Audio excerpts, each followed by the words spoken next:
अस्सलामुअलैकुम रहमतुल्लाहि वबरकातुहू। मैं YouTube friends, welcome back to my channel. Hope कि आप लोग बिल्कुल ठीक ठाक हैं और आप सबकी दुआ से अल्हम्दुलिल्लाह मैं भी ठीक हूँ। और अल्लाह पाक से यही दुआ है कि आप लोग हमेशा सही सलामत रहें, खुश रहें अपने अपने घरों में अपने फैमिली के साथ।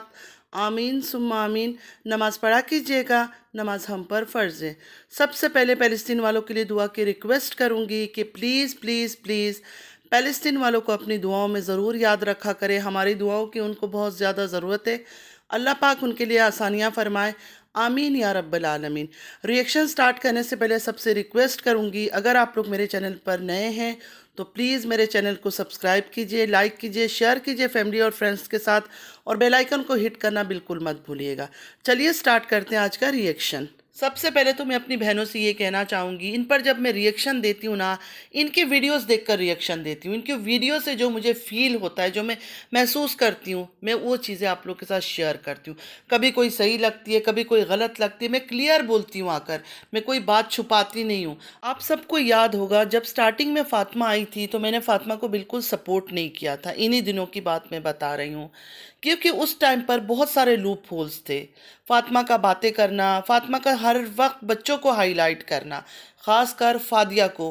फ़ादिया अपने बाबा का वीडियो देख के ये करती है, फ़ादिया अपना बाबा का देख कर वो करती है, फ़ादिया की कम्युनिटी पर फ़ोटो लगाना, मतलब ऐसा लग रहा था जैसे ओवर हो रहा है। सिर्फ़ और सिर्फ बच्ची को हाईलाइट किया जा रहा है कि मेरी बच्ची दुखी है, सिंपैथी लेने के लिए। क्योंकि मैंने एक बात हमेशा कहा है, जो ये डगड़ है ना, वो कभी भी जब से उसके पास पैसा है ना, घर पे टिका नहीं है, घर में रहा नहीं है। और फादिया की जो एज है ना, कितनी एज की है, 5 ईयर्स की, 6 ईयर्स की।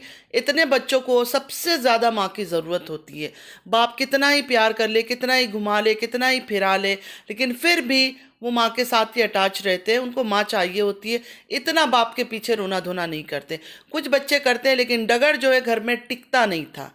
कुछ बच्चे बाप से भी बहुत अटैचमेंट हो जाती है उनको, लेकिन यहाँ हमने हमेशा देखा है कि जो डगर है ना, वो कभी घर में टिका नहीं है। तो फादिया को उसकी इतनी आदत नहीं है कि बाप घर पे ना हो तो फादिया एकदम से परेशान हो जाए। तो वो सारी चीज़ें जो है ना, मुझे बहुत फेक लग रहा था। क्यों ऐसा लग रहा था कि जानबूझ के बच्ची को आगे किया जा रहा है लोगों का सिंपैथी लेने के लिए। उसके बाद जब डगर आया कराची तो हर चीज़ नॉर्मल था इनके बीच में। मतलब वो निकाह करके आया था इनके पास रहने के लिए जब कराची, तो हर चीज़ नॉर्मल थी। खाने भी बन रहे थे, फातिमा खाना भी दे रही थी, हर चीज़ नॉर्मल वे से चल रहा था। जैसे ही वो जाता है कराची से, 3-4 दिन, मेरे ख्याल में 4-5 दिन रुका था। उसके बाद कराची से जैसे ही गया, फातिमा ने ये ऐलान कर दिया कि सिर्फ़ और सिर्फ 3,000 रुपया देकर गया है बच्चों के हाथ में, और कुछ भी खर्चा नहीं देकर गया है। उसके फ़ौरन बाद फातिमा चली गई गोल्ड मार्केट अपना सोने का रिंग बेचने के लिए। वो भी आके फातिमा ने बताया कि पैसे नहीं थे, इसलिए मैंने अपना गोल्ड का रिंग बेच दिया। मतलब हमने उनको ना जाते हुए देखा, ना आते हुए देखा, कुछ भी नहीं देखा। सिर्फ उन्होंने आकर बताया, जो हकीकत बात मैं करूँगी। मैं किसी को सपोर्ट करने के लिए झूठ नहीं बोलूँगी।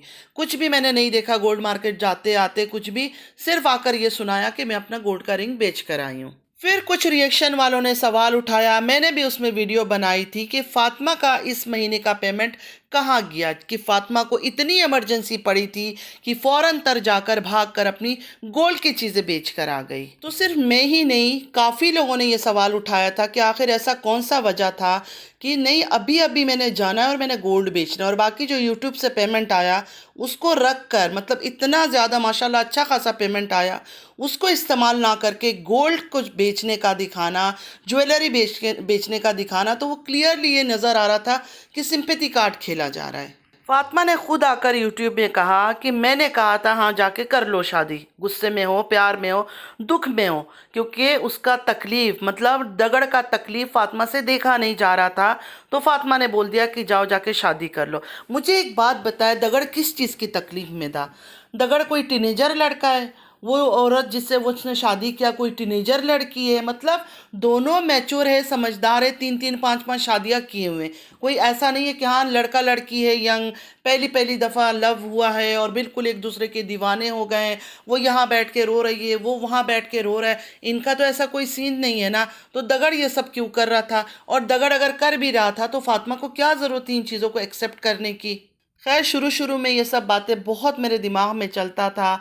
बहुत सारी बहनों का इंस्टा में मैसेजेस आता था कि ये झूठी है, ये भी वही गेम खेल रही है, इनका ख़ानदान का एक पेशा बन गया है, इन्होंने एक अपना एक पैटर्न बना लिया कि इस तरह हरकतें करेंगे, इस तरह कंटेंट लाएंगे मजलूमियत का, तो हमें व्यूज़ मिलेगा, सब्सक्राइबर मिलेंगे, डॉलर मिलेगा। अच्छा, उसके बाद फातिमा ने एक वीडियो में बताया अपना कि रात के वक्त मैं रोती हूँ, कितना ज़्यादा मैं रातों को रोती हूँ, उसका शर्ट उठा उठा कर पता नहीं पकड़ती हूँ, स्मेल करती हूँ, पता नहीं क्या क्या तो उसने बोला था। इतनी बातें याद नहीं हाँ, लेकिन ये सब बातें कहा था कि उसके शर्ट पकड़ कर मैं रोती हूँ, ये सब। तो उस वक्त भी मुझे बड़ा अजीब लगा था। मतलब ये बात जो है ना बहुत ही पर्सनल है, बहुत ज़्यादा पर्सनल है। ये बात पूरी दुनिया के सामने बैठकर बताने का क्या मकसद था? मेरे दिमाग में आया एक ही मकसद है कि लोगों का सिंपैथी हासिल करूं, लोगों को लगे कि देखो ये औरत कितनी दुखी है और दुख से तड़प रही है। क्योंकि हम औरतों का नेचर ऐसा है ना, जब हम किसी को तकलीफ में देखते हैं ना, हमसे नहीं बर्दाश्त होता। हम औरतों का नेचर ही ऐसा है, किसी को भी हम तकलीफ में देखते हैं ना, हम इमोशनल हो जाते हैं। हम दिमाग से नहीं सोचते, हम दिल से सोचना शुरू कर देते हैं कि नहीं ये बहुत तकलीफ़ में है। और ख़ास कर ये बीमारी शादीशुदा जो मैरिड औरतें होती हैं ना, उनको बहुत ज़्यादा फील हो जाता है। किसी औरत को उसकी शौहर ने धोखा दे दिया, कुछ औरत के साथ बुरा हो गया, तो हम लोग फ़ौरन ख़ुद को इमेजिन करना शुरू कर देते हैं कि अगर हमारे साथ ऐसे होता तो हम क्या करते हैं। ये औरत तो बहुत ज़्यादा तकलीफ़ में, नहीं इसको सपोर्ट करना है। और यूट्यूब का तो खेल ही डॉलर का है, यूट्यूब का खेल ही डॉलर का है। ये बातें भी हमें समझना चाहिए, व्यूअर्स को भी समझना चाहिए कि जब शौहर की कहानियाँ लेकर औरतें आती है इस यूट्यूब में, तो इसमें सच्चाई तो होती है। ज़रूरी नहीं है कि मैं कहूँ कि हर कोई झूठ बोल रहा है, लेकिन साथ अदाकारी भी होती है, क्योंकि सारा व्यूज़ का चक्कर है, डॉलर का चक्कर है। पैसे कमाने के लिए लोग अपना दीन, ईमान, मज़हब हर चीज़ को बेच रहे हैं, हर चीज़ को बेच रहा है। कोई कुछ परवाह नहीं कर रहा है। कोई जलील हो, कोई नंगा हो, अपने रिश्तेदारों को नंगा करो, अपने घर के बच्चों को नंगा करो, अपने मियाँ को नंगा करो, बीवी को नंगा करो, कोई फ़र्क नहीं पड़ता। आँख बंद करके वन वे ट्रैफिक की तरह सिर्फ और सिर्फ पैसे कमाने के चक्कर में हर चीज़ को नीलाम कर दिया लोगों ने। फिर इनका आपस में जंग चल ही रहा था, जो ऑन कैमरा जंग चलता है इनका, वो चल ही रहा था नॉन स्टॉप। कभी डीडी वीडियो बना रहा है, कभी फातिमा वीडियो बना रही। फातिमा कम ही रिप्लाई करती थी, लेकिन कर रही थी, ठीक है। और वहाँ से कभी दीदी की साली, कभी दीदी की छमिया, कोई ना कोई कर रहा था। उन्हीं दौरान फातिमा ने एक लाइव किया। उस लाइव में फातिमा ने मुंह तोड़ फोड़ जवाब दिया, और उसी दिन से मैं फातिमा को सपोर्ट करने लगी। अच्छा, जब इनका सच लोगों के सामने आने लगता है, या इनको लगता है कि अब हम पकड़े जाएंगे, लोग हमें झूठा समझेंगे, या बात दूसरी तरफ हो रही है, तो लोगों का माइंड डाइवर्ट करने के लिए ये कुछ ना कुछ गेम खेलते हैं। जो दगड़ का बाप है उसको नंगा करने में, उसको जलील करने में, उसकी इज्जत को तार तार करने में, मतलब बूढ़ा एजेड आदमी है, हज करके भी या उम्रा करके आए, उनको जलील करने में कोई कसर नहीं छोड़ा था दगड़ की साली ने और उसकी बहनोई ने। तो दगड़ की जो बहन नैनू है, क्या उसको नहीं पता कि मेरे बाप के साथ इन्होंने क्या किया, मेरे बाप को किस तरह इन्होंने जलील किया? ये फिर कहती है मेरे बाप से मुझे प्यार है। मतलब कई बार वो अजीब अजीब बातें करती। इससे पहले भी अपने बाप को बदनाम करने के लिए बहुत ही एक चीप बात इसने कहा था। मतलब ज़रूरत पड़ने पर अपने बाप को भी ये लोग कुत्ता बना देते हैं, नाउजुबिल्ला। ये इस तरह के लोग हैं। मतलब इसके बाप को उसने इतना गंदा बोला, इतना कचरा बोला, उसी की बहन को लाकर इसने अपने घर बिठा दिया।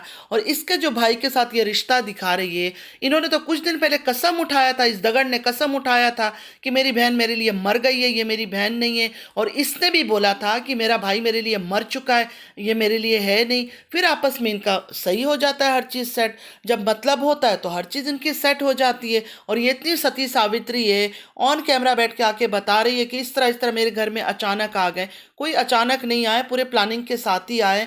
और पहले भी हमने सुना था ये वीडियो कॉल में बातें करती है, हर चीज़ करती है, तो वो सारी चीज़ें सच थी। शक मुझे उस टाइम पर भी हुआ था जब अकबर अंकल मैदान में आए। एक बार उन्होंने बात की थी विलेज से, तो इन्होंने क्या कहा था, अपनी मजबूरी की कहानी सुनाई कि मैं तो किसी काबिल नहीं हूँ बच्चा, मुझे तुम लोग नहीं पूछो। मतलब अपने व्यूअर्स को कह रहे थे, मेरी बहनों, मेरी बेटियों, मेरी भाभीियों, जो भी वो बोलते हैं, जिस तरह वो बोलते हैं कि मैं तो मजबूर इंसान हूँ, मैं कमाता नहीं हूँ, यही लोग मुझे पैसे देते। मतलब दोनों बेटों का कह रहे थे, मतलब पूरा मजबूर थे कि मैं किसी के बारे में कुछ उल्टा सीधा बोल नहीं सकता हूँ, मैं खुद मजबूर हूँ, मैं कमाता नहीं हूँ। सडनली उनके अंदर इतनी हिम्मत कहाँ से आ गई कि डीडी के घर में आकर रहने लगे और डीडी के खिलाफ वीडियो बनाने लगे। मतलब सिर्फ डीडी के खिलाफ नॉर्मल वीडियो नहीं बन रही थी, बड़े गंदे गंदे वीडियो बन रहे थे, गंदे गंदे वर्ड इस्तेमाल किया इन्होंने, गाली गलौज दी, उनकी तरफ से भी हुआ, इनकी तरफ से भी हुआ।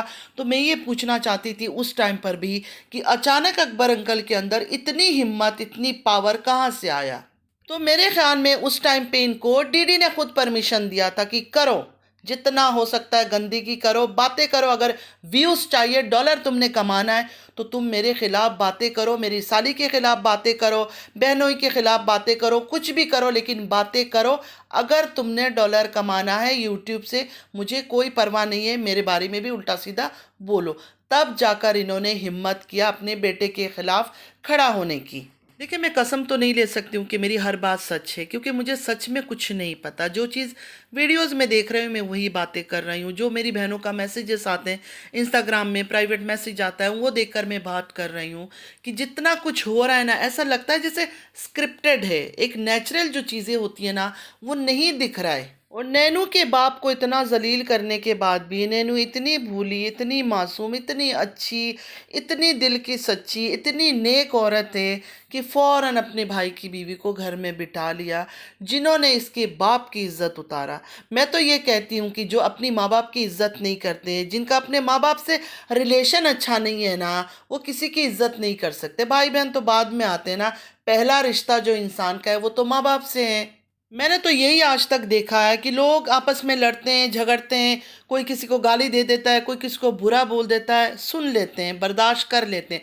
लेकिन जहाँ माँ बाप की इज्जत की बात आती है ना, हंगामे हो जाते हैं, हंगामे, लड़ाई झगड़ा, मार पिटाई हो जाती है कि माँ बाप का नाम क्यों इस्तेमाल किया। लेकिन इनको कोई फ़र्क ही नहीं पड़ता, इनके बाप को जलील करो, इनकी माँ को जलील करो। जब माँ बाप से इनका रिश्ता नहीं है तो भाई बहनों का क्या खाक रिश्ता होगा इनका आपस में, और प्यार होगा। सच तो ये है, इनके मुंह में खून लग चुका है। एग्जाम्पल देते हैं ना कि शेर के मुंह में खून लग चुका है, तो इनके मुंह में जो है ना डॉलर का ग्रीड आ चुका है। अब इस डॉलर को कमाने के लिए सीधा तरीका हो, उल्टा तरीका हो, बाई हुक और बाई क्रुक इन्होंने कसम उठा लिया है। इज्जत गई भाड़ में, बच्चे गए भाड़ में, हमने किसी हाल में भी कुछ भी करके इसी यूट्यूब से पैसे कमाना है। चलिए अब बात करते हैं, अकबर फैमिली का व्यूज़ बिल्कुल डाउन हो चुका था। आप सबको पता है कि बिल्कुल डाउन हो चुका था। 2000 3000 इस तरह डगड़ की बहन को भी आ रहा था, डगड़ को भी कुछ खास व्यूज़ नहीं आ रहे थे। हाँ, जब ये लोग तारा के साथ थे 80 हज़ार, पता नहीं कितने कितने, मतलब बहुत अच्छा इनका व्यूज़ आ रहा था। लेकिन धीरे धीरे धीरे धीरे इनकी व्यूज़ डाउन हो गए और इनको लॉस भी होने लगा। बाबर ने कैफेटेरिया खोला, उसमें भी उसका चला नहीं, पैसे काफ़ी उसके शायद लॉस हो गए। गाड़ी वगैरह इन्होंने ख़रीदा, फिर उस गाड़ी को भी बेचना पड़ा। स्टार्टिंग में मतलब डॉलर इनके पास इतने ज़्यादा आए थे, छाप रहे थे डॉलर। उसके बाद धीरे धीरे ये सब चीज़ें बंद हो गया था। और सबसे बुरा इनके साथ तब हुआ जब तारा इस्लामाबाद शिफ्ट हो गई। तारा के इस्लामाबाद शिफ्ट होने के बाद इनके व्यूज़ जो है ना बिल्कुल ही ख़त्म हो गया। अच्छा, दोबारा मैं आप लोगों को एक बात बता दूं, मैं फ़ातिमा के अगेंस्ट नहीं हूँ। मैं ये नहीं कह रही हूँ कि फ़ातिमा झूठी है, मक्कार है या ड्रामा कर रही है। मैं कुछ भी उसके बारे में नहीं बोल रही हूँ इस टाइम पर। हो सकता है दगड़ ने ये प्लान अपनी बहन के साथ, माँ के साथ, बाप के साथ, भाई के साथ मिलकर किया हो, क्योंकि बीवी को देखे बताकर करेगा तो बीवी तो ये सब चीज़ें नहीं मानेगी। तो हो सकता है सडनली बीवी की चेहरे में वो दर्द, वो चीज़, मतलब वो चीज़ को एक रियलिटी रूप देने के लिए इस ड्रामा के बारे में फ़ातिमा को अनजान रखा हो। फ़ातिमा को बस एकदम से यही खबर मिला कि निकाह हो गई है। हो सकता है, जस्ट मैं बोल रही हूँ, मुझे अभी भी सच नहीं पता कि फ़ातिमा को पता था या नहीं पता था। फ़ातिमा ने तो खुद ही बोला कि मैंने ही बोला था जाकर शादी कर लो। मतलब कई बार हर चीज़ बहुत रियल लगता है, फिर कई बार इनकी हरकतें जो है ना वो शो करती है कि नहीं ये लोग फेक ड्रामा कर रहे हैं। फिर दगड़ ने अपनी बीमारी का ड्रामा शुरू किया। मतलब शादी से पहले, जब इसकी ये छमिया से शादी नहीं हुई थी, उससे पहले दगड़ एक बार बड़ा ही ख़राब बीमार हुआ था। आप सबको याद होगा, कभी हार्ट का एक्सरे करा रहा है, कभी दिल का दवाई ले रहा है, कभी दिल का मरीज़ बन चुका है, आंखों के नीचे पूरा डार्क सर्कल आया हुआ था। मतलब बेइंतहा बीमार लग रहा था। हमने भी दुआ करना शुरू कर दी कि अल्लाह ताला इसको ज़िंदगी दे, छोटे छोटे बच्चे हैं इसकी, ऐसा ना हो सच में कुछ हो जाए। क्या होता है ना, कभी कभी इंसान मजाक में बहुत सारी चीज़ें कह देते हैं। मैं कहती हूँ ना कि मजाक में चीज़ें होती है और उसके बाद वो चीज़ें सच का रूप इख्तियार कर लेता है। फिर अचानक डीडी कहीं चला गया और वहाँ से ब्लॉग बनाता था, एक रूम के अंदर बंद होता था, ना कोई इंसान की आवाज़, ना कोई आदमी की आवाज़, किसी की आवाज़ नहीं होती थी, बस अकेले रूम में बैठा हुआ अपनी दुख की कहानी सुनाता था। मैं ये मेडिसिन ले रहा हूँ, मेरी तबीयत इतनी ख़राब है, मैं इसलिए आ नहीं सकता और डॉक्टर ने मुझे ट्रैवल करने से मना कर दिया है। आज मुझे ड्रिप लगी है, कल मुझे ये लगा है, परसों मुझे वो लगा है। मतलब बहुत ही बुरा हाल था, शक्ल सूरत भी पूरी मरीज़ बनाई हुई थी उसने। फिर एक दिन एक खबर आई, वो फातिमा के भाई ने अपनी वीडियो में बोला कि दगड़ ने अपना हाथ जला लिया है। और फिर दगड़ ने भी अपनी वीडियो में दिखाया पूरा हाथ सिक स्मोक करके इसने जगह जगह में अपनी हाथ जलाई हुई थी। ये सब ड्रामा डगर क्यों कर रहा था? मैं बार बार कहती हूँ कि ये कोई टीनेजर है, कोई टीनेजर है, इसको इश्क हो गया और ये इसकी इश्क की दीवानगी में अपने आप को जला रहा है कि मेरे माँ बाप मेरी शादी इस औरत से मान नहीं रहे या इस लड़की से मान नहीं रहा है, मैं खुद को ज़ख्मी करूँ, ये करूँ, वो करूँ। दगड़ आज़ाद आदमी, अपनी मर्जी से वो हर चीज़ कर सकता है, तो ये सब ड्रामा आखिर दगड़ क्यों कर रहा था? मेरा कहने का मतलब है दगड़ ने अपने स्क्रिप्ट पर काफ़ी टाइम से काम करना शुरू कर दिया था, बस स्टेप बाय स्टेप वो इसको रियलिटी का रूप दे रहा था। ये सब सारे ड्रामे करने के बाद बेचारे को डॉक्टर ने शायद परमिशन दिया कि अब तुम ट्रैवल कर सकते हो, तो वो घर पहुंचा। घर पहुंचने के बाद उसने और एक ड्रामा किया। एक दिन वीडियो में बैठा ब्लॉग में और दिखाया कि मैं कुछ खा रहा हूँ, मतलब हाथ में ग्लास लिया हुआ था और कुछ चीज़ें ली हुई थी खाने पीने की, कि मैं दुनिया को अलविदा कह रहा हूँ, मैं ये सब चीज़ें खा रहा हूँ। उसी जगह जब मेडिसिन मुंह के अंदर लेके जा रहा था, कट लगी। वीडियो में कट लगी, मतलब वीडियो स्टॉप हुआ। उसके बाद फिर जब वीडियो स्टार्ट हुआ तो ग्लास से पी रहा था वो चीज़ जो भी खा रहा था, कि मैं दुनिया छोड़कर जा रहा हूँ। पहली बात तो ये है, अगर किसी को कुछ खाना होगा, ज़िंदगी से कोई बेजार हो जाएगा, वो जीना नहीं चाहता है, छोड़ देना चाहता है दुनिया को, वो ऑन कैमरा बैठ के दिखा दिखा कर चीज़ें नहीं खाएगा। खाना है, किसी को कुछ खाना है, ज़िंदगी से कोई बेजार हो गया है, ज़िंदगी से कोई मायूस हो गया है, अल्लाह माफ़ करे, मायूसी तो कुफ्र है, एक बात बता रही हूँ, अल्लाह सबको हिफाजत करे ऐसे चीज़ों से। लेकिन अगर किसी को कुछ खाना है तो वो खामोशी से खाएगा, ना कि कैमरा ऑन करके, ऑन टीवी बैठ के या ऑन कैमरा बैठ के व्यूअर्स के सामने, सब्सक्राइबर के सामने नहीं खाएगा। अच्छा, उसके बाद इन सब ने, जो इसके नियर एंड डियर है, बहन है, भाई है, माँ है, सब ने अपने अपने चैनलों से खबर पास किया कि दीदी ने कुछ खा लिया था, बहुत ज़्यादा उल्टियाँ कर रहा था, हम हॉस्पिटल लेकर गए, भाग कर आए ये बातें सुनकर, और ये वो, मतलब सारी बातें सुनाई। किसी ने इतना सा भी चीज़ शूट नहीं किया। हालांकि हर एक बंदे के पास कैमरा है, हर एक बंदे के पास मोबाइल है, और ये तो छोटी छोटी चीज़ों को शूट करते हैं, बाहर चलते हुए, गलियों में चलते हुए तक दिखाते हैं, मेडिसिन हॉस्पिटल में लेने जा रहे होते हैं तो ये भी दिखाते हैं, फार्मेसी जाते हैं तो ये भी दिखाते हैं शूट करके कि अब मैं फार्मेसी जा रहा हूँ, अब मैं फार्मेसी जा रही हूँ, एक एक चीज़ को दिखाते हैं। लेकिन जब डीडी ने इतना बड़ा कांड कर लिया, उस वक्त इन्होंने कुछ भी नहीं दिखाया, सिर्फ बताया। और कमाल की बात है, जो शर्ट पहनकर डीडी खा रहा था कुछ, कि मैं दुनिया से जाना चाहता हूँ, वही शर्ट में दूसरे दिन डीडी बेड पर मिला। मतलब हॉस्पिटल चले गए, उल्टियाँ कर ली, इतना बुरा हाल था, लेकिन डीडी का कपड़ा चेंज नहीं हुआ, उसी शर्ट में ही डीडी बेड पे लेटा हुआ हमें नजर आया। उसके बाद पता नहीं और एक वीडियो अपलोड हुई जिसमें डीडी को पकड़ कर माँ, बहन और इनका जो नदीम मामू है हॉस्पिटल लेकर जा रहे थे, लेकिन डीडी पूरा नशे में टुन लग रहा था। मतलब कभी इधर चकरा रहा है, कभी उधर चकरा रहा है, मतलब पूरा फुल अदाकारी। किसी तरह करके वो पता नहीं कहाँ हॉस्पिटल के बाहर बैठा हुआ एक जगह में दिखाया, और उसके बाद फिर वापस टैक्सी में आते हुए दिखाया, उसमें भी वो अजीब अजीब बातें कर रहा था। मतलब डीडी ने जब कुछ खाया था, उसकी तो स्टमक, तो हॉस्पिटल ये लोग लेकर गए तो सफाई वगैरह तो कर ली थी, तो नशा वाला तो कुछ उसने खाया नहीं था, जाहिर है वो होश में आ गया था। जब हॉस्पिटल में सारे हमारा स्टमक क्लीन कर देते हैं, कुछ अगर उल्टा सीधा चीज़ हम खा लें तो उसके बाद हम बिल्कुल ठीक हो जाते हैं, हम नशे में नहीं होते। लेकिन डीडी पता नहीं क्यों नशे में आ रहा था। मतलब ये भी इनका एक बहुत ही वीक चीज़ इन्होंने दिखाई। इन्होंने एक्चुअली दिखाना ये चाहा कि देखो वो मेडिसिन लेने के बाद आज तक डीडी होश में नहीं आया, तो ये बिल्कुल ही एक फजूल एक्ट था इनका। उसके बाद दगड़ को सही करने के लिए, क्योंकि मेडिसिन से दगड़ सही नहीं हो रहा था, डॉक्टर की दवाई से, दगड़ को लेकर रूबी कहीं जा रही थी, जाने की तैयारी स्टार्ट हुई। बाद में पता चला रूबी कहीं लेके जा रही है तवीज़ वगैरह कराने के लिए। इनका ईमान है, मतलब ये लोग ये सब चीज़ें मानते हैं, हम तो खैर नहीं मानते हैं, क्योंकि कहते हैं बिदअत है ये सब चीज़ें, तो हम तो कभी ये सब चीज़ें नहीं मानते। लेकिन ये लोग तो ये चीज़ें मानते हैं, तो ये कहीं लेके जा रहे थे तवीज़ वगैरह पहनाने के लिए। हम तवीज़ को भी नहीं मानते, ना कभी हम पहनते हैं, ना हमने खुद पहना है, ना अपनी बच्चों को कभी पहनाया है। जब लोगों ने बात किया कि अभी क्यों जा रहा है, अभी तो आया था, बाद में पता चला कि फातिमा ही भेज रही थी। फातिमा ने ही कहा था कि इसको यहाँ लेकर जाओ, तवीज़ करवाओ, ये सही हो जाएगा। और ये बात रूबी जी ने अपनी वीडियो में बोला था कि फातिमा को सब कुछ पता था कि हम इसको लेके तवीज़ करवाने जा रहे हैं। फातिमा ने खुद बोला था इसको तवीज़ करवाने के लिए लेकर जाओ, और फातिमा ने भी इस बारी में आकर दोबारा कोई एक्सप्लेनेशन नहीं दिया, कोई बात नहीं किया कि नहीं वो झूठ बोल रही है या कुछ बोल रही है। मतलब फातिमा खामोश थी उस टाइम पर। इस बात से पता चला कि फातिमा की भी मर्जी थी, फातिमा ने ही भेजा था कि हाँ लेकर जाओ इसको, तवीज़ कराओ, ठीक हो जाएगा। ये बाद में पता चला कि दगड़ और दगड़ की माँ पहुंच गए गजमान।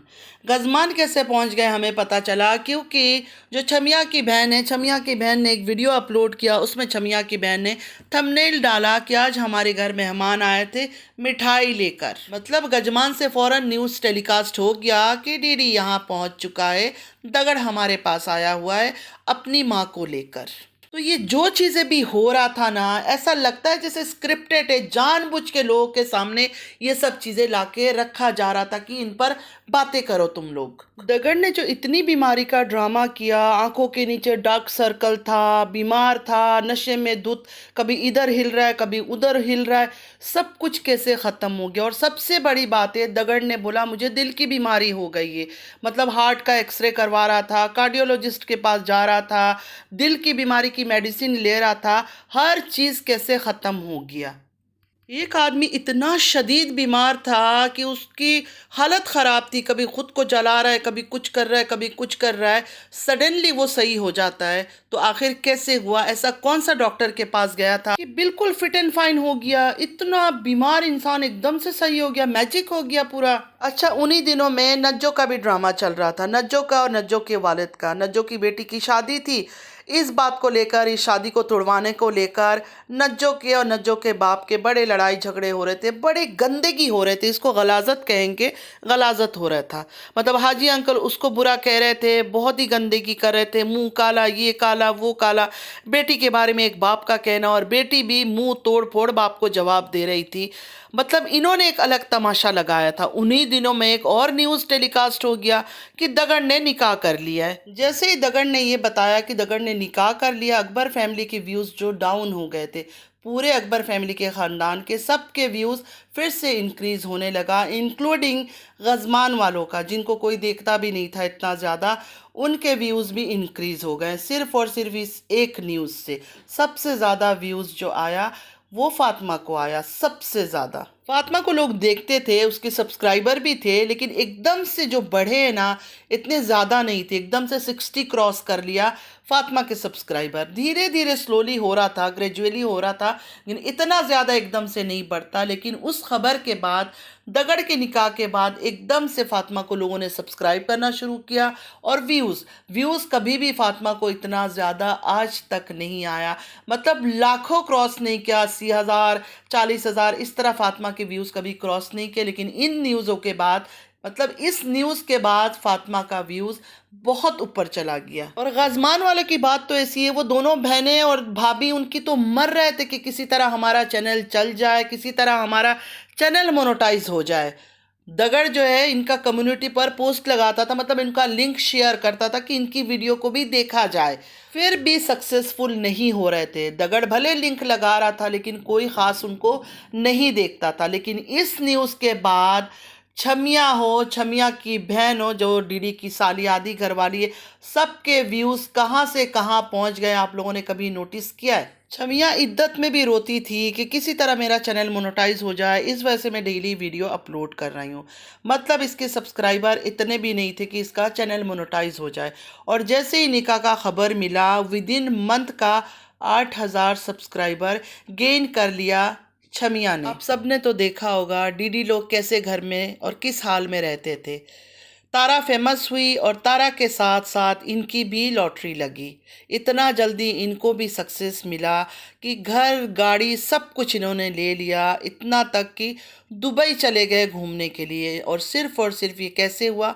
यूट्यूब की वजह से, यूट्यूब से पेमेंट लेकर। अचानक इनका जब व्यूज़ डाउन हुआ तो ये लोग बिल्कुल बौखला गए। इनको मतलब समझ नहीं आया कि अब हम करें क्या, कि कुछ ना कुछ तो हमें करना पड़ेगा जिसके ज़रिए वापस हमारा व्यूज़ इंक्रीज़ हो। और ये व्यूअर्स के दिमाग जो माइंड है ना उसको समझ चुके थे कि किस चीज़ पर ये लोग ज़्यादा तड़पते हैं, किस चीज़ पर ये लोग ज़्यादा व्यूज़ देते हैं। और इनके घर का जो पैटर्न है, मतलब अकबर फैमिली हो, यासीन फैमिली हो, इनका ब्लॉगिंग करने का एक अलग तरीका है। इनको पता है कि एक को गिरा कर ही हम ऊपर हो सकते हैं। और गिराने का मतलब ये नहीं कि उससे रिश्ता ख़त्म कर लो या कुछ ख़त्म कर लो, मतलब एक को बदनाम करके ज़लील करके ही हम लोग पैसे कमा सकते हैं, चाहे वो हमारा दिल का टुकड़ा हो, जिगर का टुकड़ा हो, कुछ भी हो। लेकिन ऑन कैमरा उसको हमने जलील ज़रूर करना है कि व्यूज़ बढ़ सके। इस चीज़ पर ही गौर कर ले। तारा चैनल पहले से ही चला रही थी, टिकटॉक भी चला रही थी, यूट्यूब भी चला रही थी, लेकिन उसको सक्सेस नहीं मिला। तारा को कब सक्सेस मिला? उस वक्त सक्सेस मिला, और रातों रात मिला जिस दिन तारा रोती हुई ये बात लेकर आई कि मेरे हस्बैंड ने सेकंड लव मैरिज कर लिया है। उसके बाद तारा ने कभी मुड़कर नहीं देखा, आगे ही बढ़ती रही। क्यों बढ़ती रही? लोगों का सिंपैथी मिला, लोगों का प्यार मिला, मिलियनों में व्यूज़ मिला, ये सोचकर कि इतनी एज की नहीं है, तीन तीन बच्चे हैं, खूबसूरत औरत है, और देखो हस्बैंड ने जाकर फिर भी शादी कर लिया। तो तारा का एग्जाम्पल हम सब के सामने है कि तारा को सक्सेस कैसे मिला, सिर्फ और सिर्फ इस वजह से कि इसके हस्बैंड ने दूसरी शादी कर ली, इतना बड़ा नाइंसाफ़ी कर लिया बीवी के साथ। उसके बाद हमारी बड़ी बाजी का एग्जाम्पल सामने है। बड़ी बाजी क्या थी? कुछ भी नहीं थी, नॉर्मल ब्लॉगिंग करती थी, नकाब करके आती थी, ओके ओके लोग देखते थे, पसंद करते थे, अजान सुनाती थी, लोगों को अच्छा लगता था, कितनी नमाजी औरत है, देखो सुबह सुबह अजान सुना रही है। उसके बाद एकदम से अचानक बड़ी बाजी एक बहुत बड़ा धमाका करने आई कि मेरी बहन और मेरे शौहर ने मिलकर ये काम कर लिया, जिस बात को अभी भी हम नहीं मानते और ना कभी मानेंगे। लेकिन उन्होंने ये बात कहा, और उसके बाद उनकी ज़िंदगी भी बदल गई। पहले कैसा घर था, किस तरह के घर में रहते थे, पूरी ज़िंदगी उन्होंने ऐसे ही घर में गुजार दिया, और आज बड़ी बाजी को देखे, शौहर को 30% का टैग देने के बाद और बहन को 70% टैग के बाद आज उनके हालात को आप देखें। जो जो बातें मैंने किया है सब कुछ आपके सामने, मैं खुद से कोई बात भी अपने तरफ से नहीं कर रही हूँ, कोई चीज़ इमेजिन नहीं कर रही हूँ, कोई चीज़ ख्याली बातें नहीं कर रही हूँ। जो जो इन्होंने अपने चैनलों में दिखाया उसी के ऊपर बात कर रही हूँ। तो इनका अपना एक तरीका है, एक पैटर्न है। इनको पता चल गया कि व्यूअर्स किस चीज़ में क्यूरियस होते हैं, किस चीज़ में व्यूअर्स को इंटरेस्ट है, किस चीज़ से, कौन सा काम करने से व्यूअर्स हमें ज़्यादा व्यूज़ देंगे।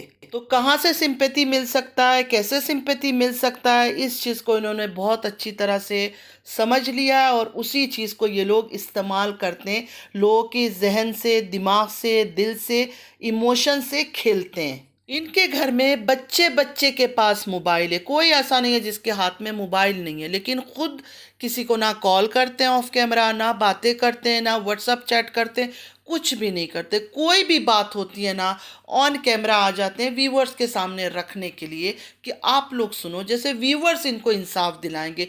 व्यूवर्स क्या कर सकते हैं, ज़्यादा से ज़्यादा वो बेचारे हमदर्दी, सिंपैथी ये दे सकते हैं और व्यूज़ दे सकते हैं, बाकी व्यूअर्स कुछ नहीं कर सकता। तो अगर रियल किसी की ज़िंदगी में मसला होना, वो ऑफ कैमरा हर चीज़ को सॉर्ट आउट करने की कोशिश करेगा, सॉल्व करने की कोशिश करेगा, ना कि यूट्यूब में आकर ड्रामा करेगा। अच्छा, डीडी की साली आदि घरवाली बार बार इस चीज़ को बोलती है कि काफ़ी लोग आए थे शादी में, इनके अपने रिश्तेदार आए थे, कभी बताऊंगी, ये करूंगी, वो करूंगी, मतलब जानबूझ के फोर्सफुली लोगों के दिमाग में डाला जा रहा है कि ये शादी हुई है। और बहुत लोग आए थे, रूबी जी भी शादी में आई थी, चाचू भी शादी में गया था, सब। और ये जो अंकल है अकबर, ये भी शादी में मौजूद थे। इस तरह का वो जाहिर कर रही है हर चीज़ को। खैर, जो जो पॉइंट्स मैंने आप लोगों के सामने रखनी थी, जो जो बातें मेरे दिल में थी, तो मैंने वो सारी बातें बहुत ही आराम से समझा समझा कर बात की है। आप लोग कमेंट्स में मुझे बताइएगा कि आप लोग को क्या लगता है। मुझे ऐसा लगता है कि कुछ ना कुछ गड़बड़ है ज़रूर। व्यूज़ का चक्कर है, डॉलर का चक्कर है, बाकी अल्लाह बेहतर जानता है क्या सच है क्या झूठ है। मैं एक रिएक्शनिस्ट हूँ, उतना ही बातें कर सकती हूँ जितना मुझे वीडियो में नज़र आ रहा है, क्योंकि मेरा इनसे पर्सनली जान पहचान नहीं है, सलाम दुआ नहीं है, बातचीत नहीं है कि मैं इनको जानती हूँ पहचानती हूँ। इनके घर मेरा आना जाना है, ना मैं पाकिस्तान में रहती हूँ ना पाकिस्तान की रहने वाली हूँ। तो मैं जो चीज़ भी देखती हूँ उनकी वीडियो की बेसिस पर बात करती हूँ। जो जो मुझे यहाँ लगा मैंने आप लोगों के सामने रखा है। मैं किसी के ख़िलाफ़ नहीं हूँ, ख़ासकर फ़ातिमा के ख़िलाफ़ नहीं हूँ, क्योंकि 100% मुझे अभी कुछ पता नहीं है। लेकिन जो चीज़ें डीडी दिखा रहा है, या कई बार फ़ातिमा भी बोल देती है, दिखा लेती है, थोड़ा शक में आ जाता है बातें, तो इस वजह से मैंने ये सारी बातें की है। आप लोग सुनिए, आप लोग फैसला कीजिए। उम्मीद है कि स्टार्ट से लेकर एंड तक आप लोगों ने सुना होगा। जाते जाते अल्लाह पाक से यही दुआ करूंगी कि अल्लाह पाक हम सबको नेक हिदायत दे, झूठ मक्कारी फ़रेब से दूर रखे, हमारी औलाद को हमारे लिए आजमाइश ना बनाए, हमें नेक हिदायत दे। आमीन या रब्बल आलमीन। नमाज़ पढ़ा कीजिएगा, नमाज हम पर फ़र्ज़ है। चलती हूँ, दुआ में याद रखिएगा। ज़िंदगी रही फिर मुलाकात होगी। अल्लाह हाफिज़।